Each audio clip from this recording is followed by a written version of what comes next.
Azərbaycan ərazisinə daxil olan hava kütlələri ilə bağlı yanlış ifadəni müəyyən edin. Demək, mülayim hava kütləsi şimal-qərb və şimal-şərqdən daxil olur. Bəli, ölkə ərazisinə əsasən şimal istiqamətlərindən mülayim hava kütləsi daxil olur. Bu doğru bənddir. Yəni biz bunu seçim etməyəcəyik. Tropik hava kütlələri quru hava şəraiti yaradır. Bəli, bu da doğru verilmiş cümlədir. Cənub siklonları yağıntı gəlir. Bəli, siklonlar əsasən yağıntılı hava şəraiti yaradır.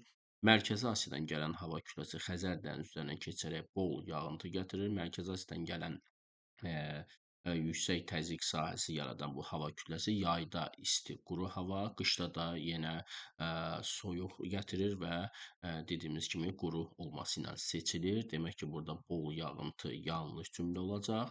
Arktik hava kütləsi yarımşara quruçuluq iqlimində də qar yağmasına səbəb olur. Bəli, ola bilir.